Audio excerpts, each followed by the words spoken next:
He is our voice of NBA basketball, and my friend Chris Broussard, who has to work with Rob Parker, brought to you by Mercedes, the best or nothing. And I say that having built a nice relationship with Rob, but congratulations for you dealing with Rob on a daily basis. It's not easy.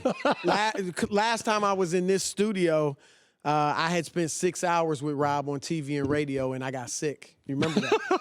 Well, he'll change your ecosystem, Rob will. Let's start with this. It's not a knock on Anthony Davis. It's a reality. He's 60th in the NBA in fourth quarter points. His field goal percentage plummets. I consider him a great talent. I don't trust him to play 17 straight games in the playoffs. I've always thought this league is built up of few leaders, but dozens of incredibly gifted players.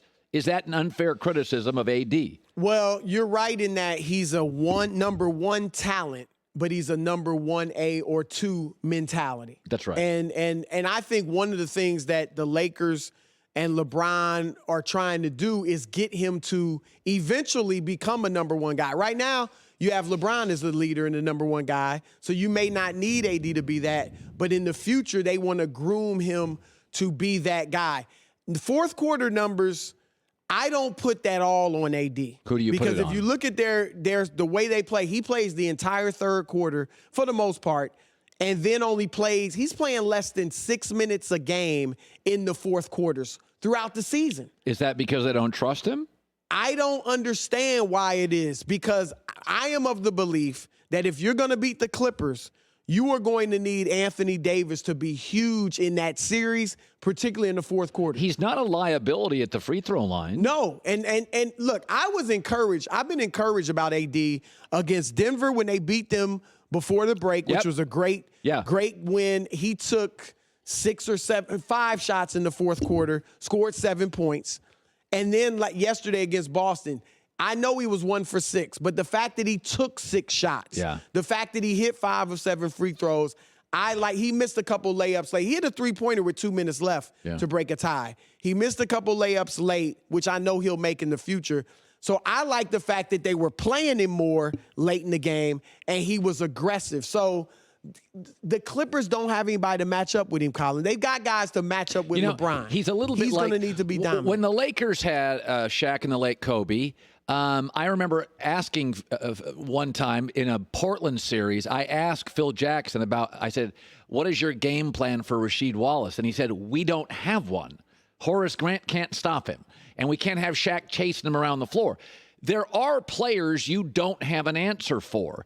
AD is, for the Clippers, an issue. No question about it. And I believe for the rest of the season, the Lakers need to be grooming AD in the fourth quarters to be that guy to take over. We know what LeBron can do in the fourth, but we need AD, if you're the Lakers, to be that guy. You got to get him used to beating up Montrezl Harrell and Zubac and whoever they put on him. So I've actually been encouraged. He was only averaging 3 shots a game in the fourth quarter up until recently. He had 5 in the fourth against Denver, 6 yesterday against Boston. I'm encouraged if I'm a Lakers fan by that. Okay, I'll tell you. Boston checks all the boxes for me outside of size. Coaching, playoff experience, depth of scoring. They play well on the road. That's a sign of maturity. Younger teams, Miami, Philly, chemistry issues, not great on the road. Anytime a team is good on the road, it tells me I got grown-ups. You know, you got kids. Yep. The more mature a kid is, the better you can take them on a plane, take them on the road, and they can be a grown-up. That's why Philly's horrible on the road. And Miami's young. And Miami's young. Is Boston's good on the road. And I worry about their size. But to go into L.A., no Kemba Walker, and they led with 1:17 to go. I watched that game yesterday, and I'm like, would not shock me at all to Boston not only be in the NBA Finals, but be toe-to-toe with a Laker-Clipper team. I like them. There was one box they didn't check until recently. Superstar. And they have one. And now Jason Tatum is becoming that. We always looked at them last year, with Kyrie being, that situation the year before without Kyrie. And even this year, I think the first half of the year, they're really good, but they're not at the level of the great teams and the Lakers, the Clippers, the Milwaukees. It was because they seem to have a lot of guys who were really good, but not that one superstar. Jason Tatum is now taking that step. In the month of February, he's averaging 30 points a game. Yeah. You saw him put 39 points on the best perimeter defense in the league, the Clippers. And Kawhi had no answer. Patrick Beverly, none of those guys, Beverly wasn't there, but none of those guys had an answer for him. We eat these kids alive. He's not 22 yet. Could we? Right. This kid comes into the league at, just think about this. You're 19 years old and go guard LeBron. I'm 19 years old. I lost my wallet twice a week. Right. Now, he is becoming, and then obviously the great game yesterday against the Lakers. He can hit threes now, too. He's hitting three. His handle is great. He can get wherever he wants to on the court. He obviously can finish at the rim. He's got the mid-range. With him playing like this, they are a legitimate threat in the East. I still would go with Milwaukee, but with their coaching, as you said, they're going to be tough to handle. I like Philly, too. Here's what I want to watch about Philly. I'm watching their road record over the second half of the season. Because you said it. They're immature. All their issues. That shows on the road. 25, they were 26-2 at home last time I checked. They were 9-19 on the road last time I checked. And that's why I'm saying I'm watching them on the road. They've beaten the top 4 teams in each conference at home. So don't write them off, all I'm saying. All right. 2 more things. First of all, it's interesting. I really like the Clippers. I like everything about them. It hasn't been – they're 1 spot out of the 5th spot. It's been a bumpy – could we at least acknowledge, even in the building, it's been a little bit of a rough regular season? There's a lot going on because, number one, last year, what was the mentality that ran through that organization? Hard, every night, grind. They were like every Brooklyn possession, with talent. Yes. Every possession mattered. Now Kawhi comes in and the way you bent over to get Kawhi, which you did the right thing, get Kawhi, but you kind of had to kowtow to him. And his mentality is more, regular season really doesn't matter. So you go from every possession counts to the first 5 months of the season don't really count. It's just about May and June, and that's been an adjustment. That's been an issue.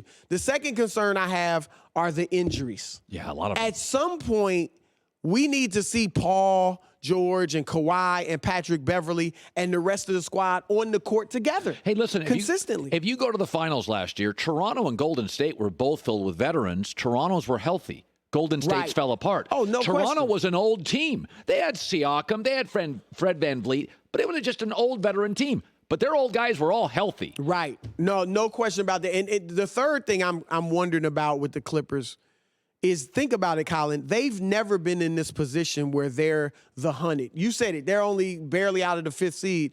But they're the 100. Like, most people are saying the Clippers are the favorite. The Clippers should win the championship. And Kawhi even has never been in that position. In San Antonio, when he won it, he was the 4th guy. And they were dogs to Miami. Right. Yes. In Toronto, nobody expected him to lead that team to the championship. And you mentioned the injuries with Golden State. Everything he's done has been gravy to this point. You don't expect much. And wow, look at Kawhi Leonard. Now it's like, he's got to lead them. He's taken over LA. He wants LeBron's spot. He's challenging LeBron. Now can he handle that? Chris, this is something I had this discussion the other day with a buddy. I said, just think of yourself. Western Conference Finals, Lakers, Clippers. And the Lakers get outplayed. And with 4 minutes left, Clippers hit a cold spot, and the Lakers steal it by 1. That could be so punitive to the Clippers' mindset. No question. LeBron's come back his whole career from deficits.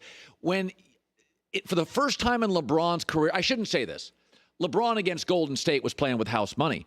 But when you've been an underachieving franchise and you go in as the favorite and you meet the Lakers and you play in the same building and you blow game 1, it's like, how do you sleep that night? No. That's what worries me, to your point.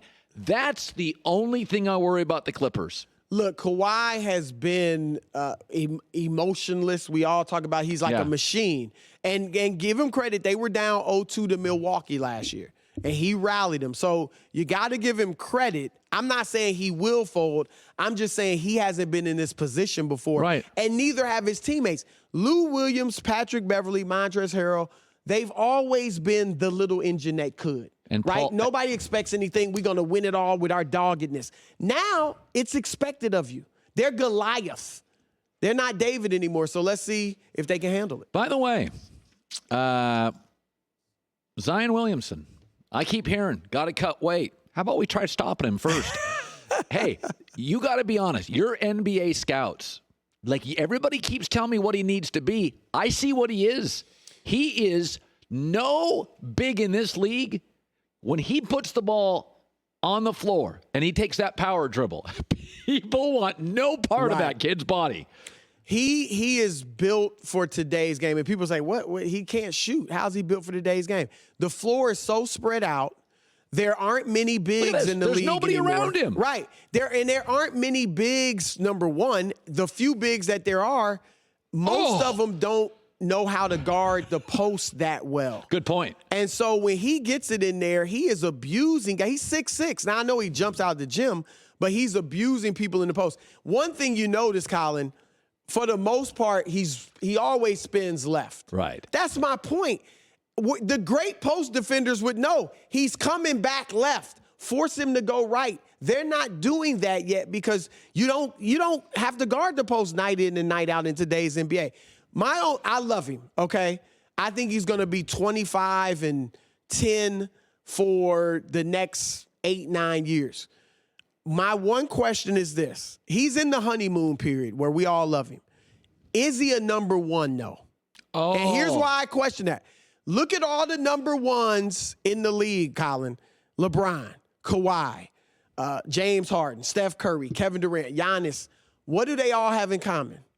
When push comes to shove, I can give it to them on the perimeter and say, they know what we're running. They know what you want to do. Go get me a bucket. And they can do it. Zion is not at that place, and he's young. I'm not saying he has to be yet. But will he get to that place? Because right now, he might be that 1A guy, that number 2 guy. He looks pretty aggressive to me. He is, but I'm saying somebody has to get him the ball. No, he can't just, like AD. I have to get AD the ball. I don't have to get LeBron or Giannis. That's a great point. The 3 best leaders in my life have been Magic, LeBron, and MJ. They had the ball. Yes. It's hard to be Joel Embiid. I mean, Kareem was great. Kareem was not a leader. Until you had to get him the ball. Hi, everybody. Thanks for watching. Subscribe here to get the latest from the show. Also, be sure to check out more of the best clips from The Herd or go watch a few segments from other shows on FS1.